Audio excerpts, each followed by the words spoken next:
So thank you very much. We thought it was much better to listen to the first three speeches today or talks today because they overlap, as you've already heard, and I'm sure you'll have lots of questions. So we've got a good, I think we've got probably about 25 minutes actually. We did start a little bit late, but yeah, we should be good. So fire away. Anyone have any questions about the talks that you heard earlier? Oh, we're going to have coffee now then. I think there are some questions online, right, Natalie? Yes, we got some questions from our online audience. So the first one is, I have BBS 1, and I was just wondering if there have been any issues found with the nose sinuses. They suffer from chronic rhinitis. Are the team aware of any issues or any advice around that, please? Elizabeth, that sounds one for you since you've just covered a bit of it. So chronic rhinitis it's not one that I've heard of very commonly.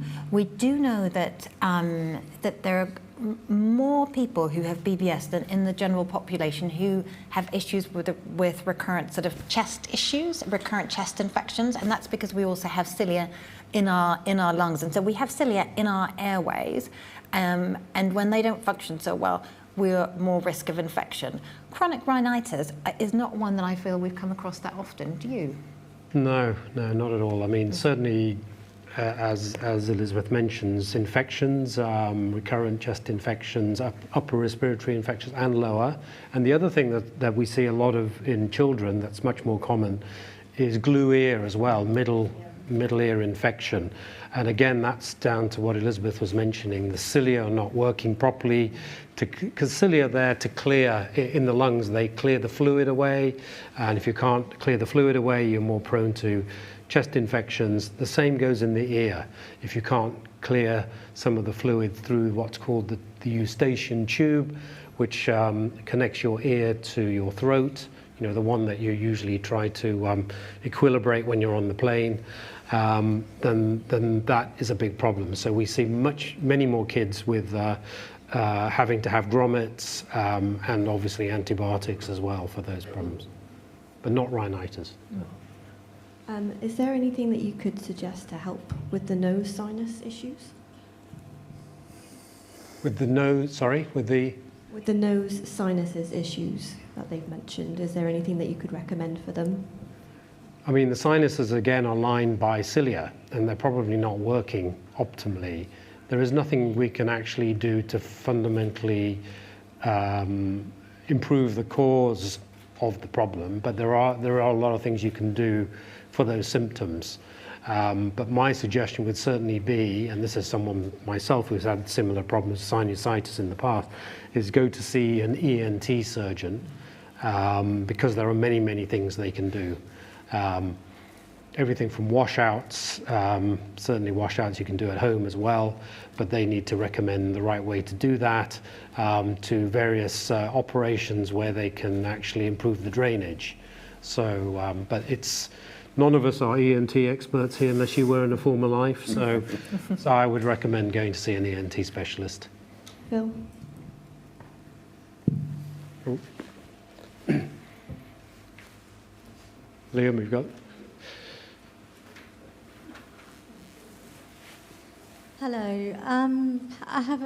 Hi, Philip. I have my son. He's 20 and he has BBS. And about the snoring, he snores so much, and it's even the neighbor can hear it. It's like constantly non-stop. Apart the sleeping, he doesn't sleep until maybe 3-4 o'clock in the morning, and then this is with we give him melatonin, and that is lately they increase it, and it's helped a little bit, but the snoring never stop. And my concern is he snore until he choke. In many time, I have to stay awake. I have to run to him. I have to change his position. He's like choke, and I thought like, oh my God, he's gonna die or something. And I have to wake him up. He's quite heavy. He's too big, And every other day he choke. So I don't know what to do about that.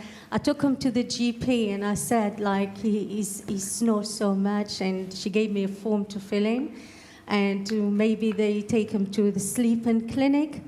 But I don't know what the sleep-in clinic they're going to do about the choking thing. That is my concern. Okay, so that's a really good question, and I would say that it's not the first time I've heard a similar story to that. So there are quite a lot of people with BBS who have similar difficulties to your son. I think it's very sensible to take him to the sleep clinic because they will be able to assess him. And what they tend to do is they'll do a sleep study. So they will get him to be asleep and they will monitor his sleep, and they will see how they look at different factors like the oxygen level in the blood and the pulse and all sorts of different things. And they will get a sense of whether he has sleep apnea or not. And also they can look at the level of sleep apnea because there are different levels. So some people can have quite mild sleep apnea, and then that may not require a treatment. And some people have quite severe sleep apnea. And actually there are several different types of interventions that you can do for someone who has sleep apnea. I think if you are being recommended to take your son to a sleep clinic, that is a very sensible route to go down. And I would really encourage you to do it, because it's important, if he's got issues with sleep, that it's treated. Because I also read, some in a book, and I've been told as well, snoring. It could, the snoring too heavy and choke, it could even cause a heart attack or something. And that is, and especially he's really, really big. He's over 130 kilo now, and is it to do with his weight? And again, I don't know what else. It's to lose in weight could help, reduce the snoring as well. Yes, so losing weight can help, but I think it's really important for you. I think generally it's really important, if there are some concerns about sleep, to go and see a sleep consultant. I think probably, we can have a separate conversation about this. But it's important to follow your GP's recommendation there and go to the sleep clinic, because there are different options.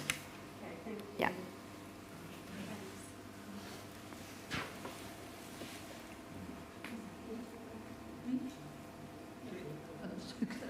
Sorry, we're just waiting for the microphone to come to you.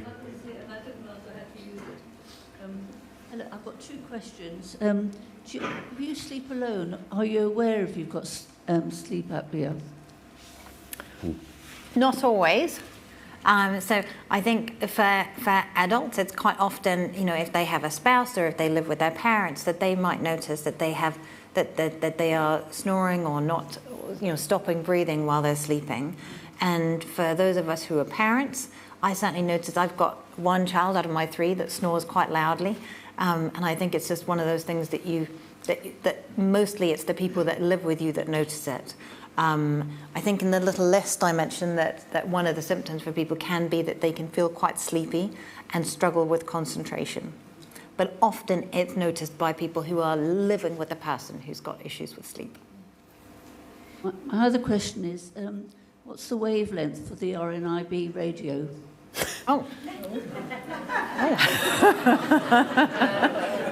We'll share that with the community by email afterwards. We don't have that to hand right now. We'll find that out for you. Yeah.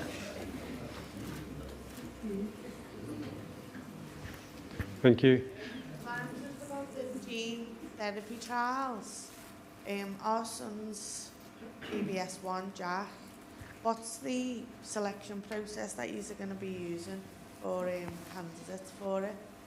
Yeah, so that's a really good question. How are we going to select the participants for this BBS1 gene therapy trial?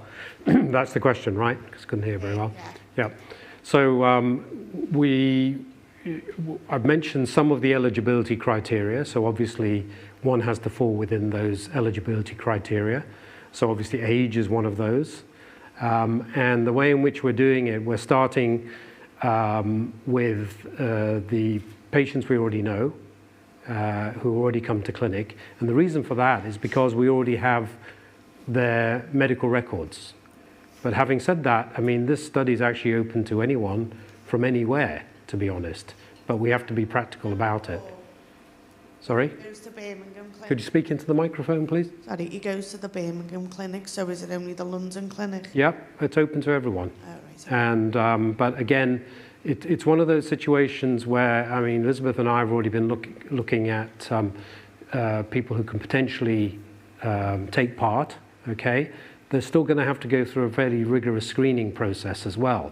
And I imagine that some folks will not, you know, make the cut. So we're going to have to keep going through the list as such. Does that answer your question? Yeah, but so what's the time frame on it then? The selection process, when will we? Yeah, so that's again a really good question around the process and the timelines. So again, we have to wait for the approval to come from the regulator, MHRA. Once they say yes, you have that approval, we can start recruitment. And the recruitment will be phased, you know, in stages.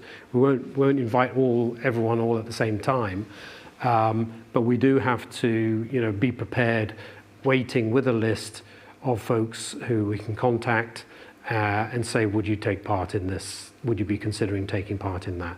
So it'll be a kind of a slowish process, but it'll be a robust process and a fair process. That's the most important thing.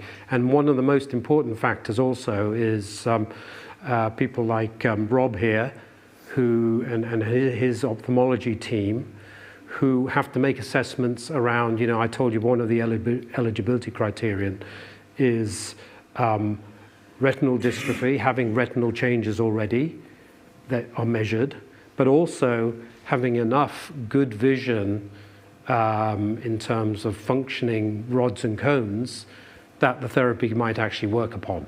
Do you know what I mean? So at least in the first instance. Phil, hi. I have a question over here.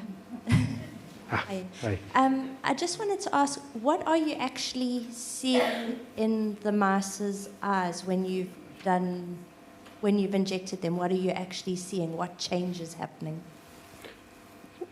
When are you okay, so pigmentation or? Oh, I see what you mean. So the mice themselves, as I say, very similar to us as humans in terms of the function of the eye. The structure's a little bit different, but in terms of BBS development in the eye, in the mouse, in the BBS1 mouse this is, they lose vision very early on.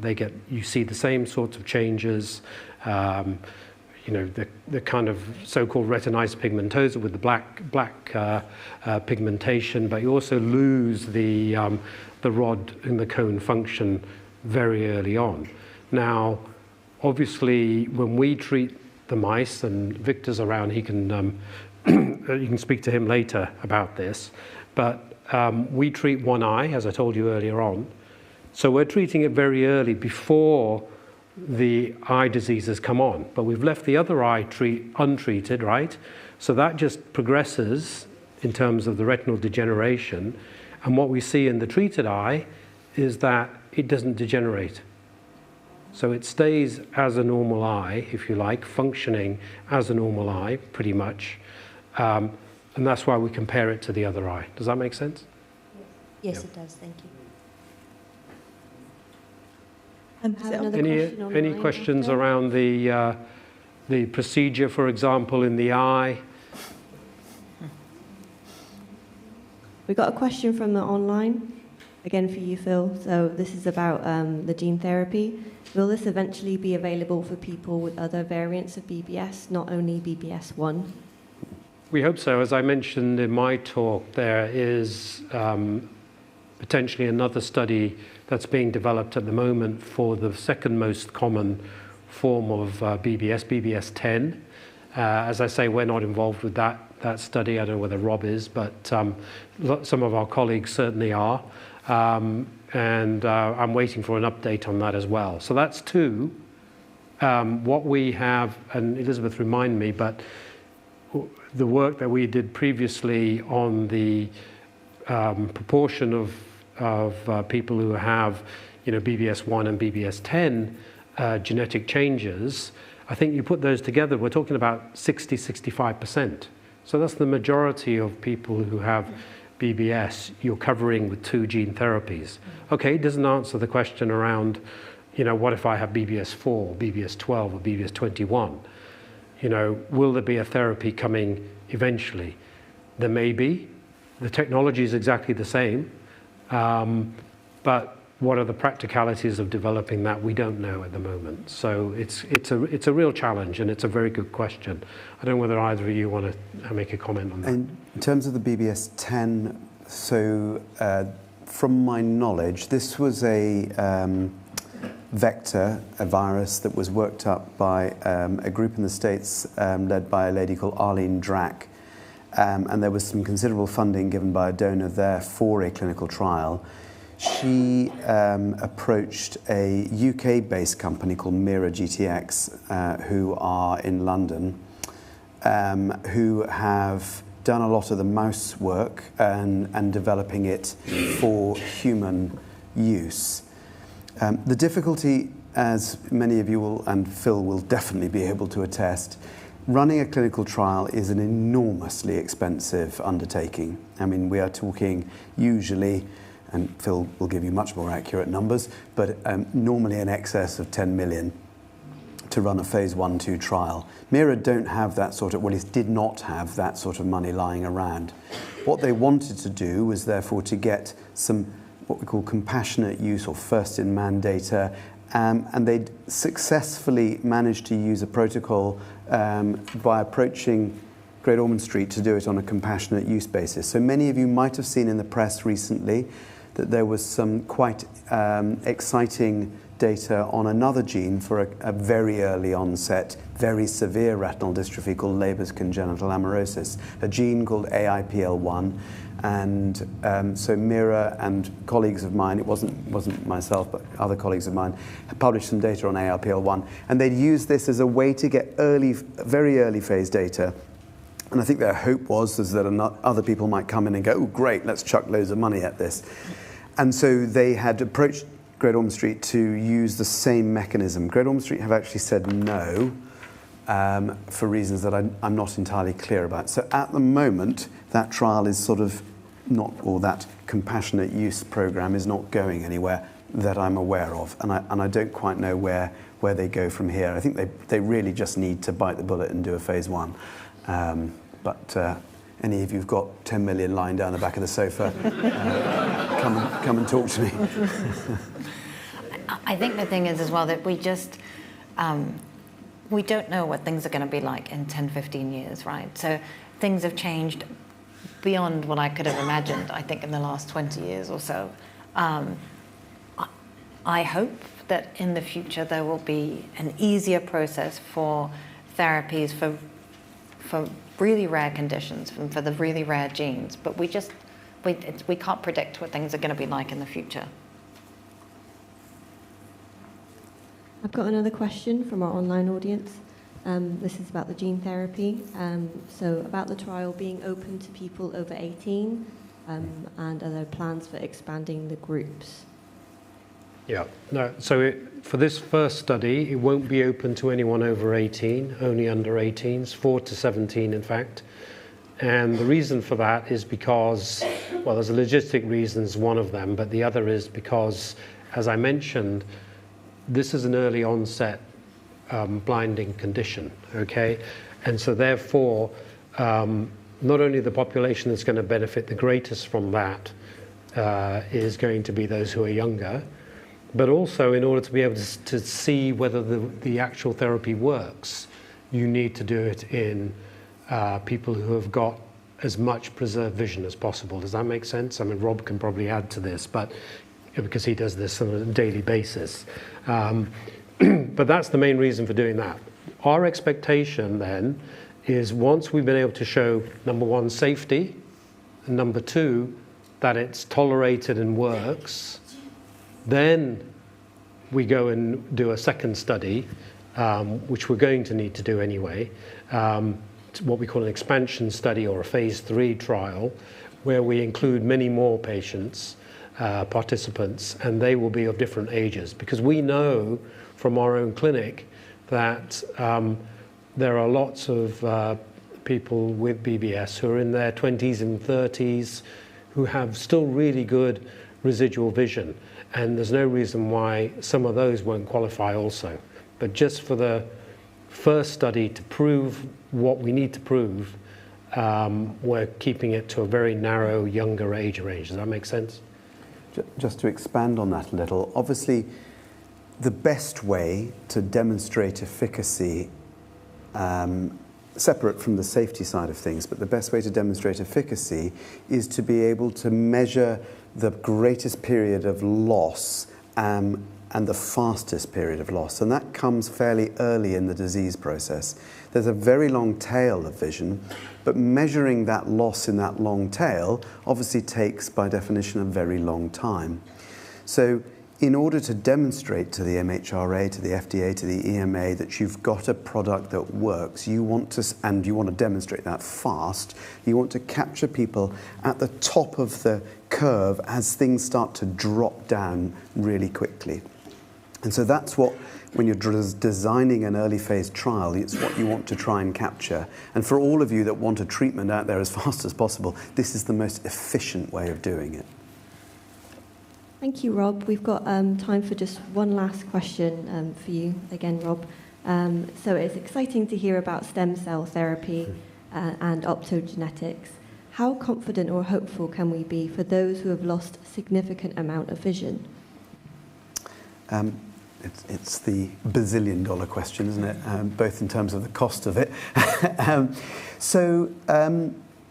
I actually think that the future probably relies on multiple avenues of treatment. I think that for those who've lost huge amounts of vision, it won't be sufficient to just rely on stem cells. I'm going to have to treat the underlying genetic defect a lot of the time with gene therapy, and then I'm also going to have to replace cells with cell therapies.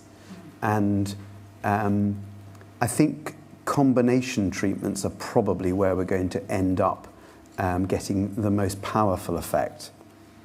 And that may also involve using technology. So one stream that I haven't really talked about is artificial vision. So artificial vision is where we either implant electrode arrays onto or under the retina, or for those of you that are fans of Elon Musk, you will know that he, I know, there probably aren't many of you in the room,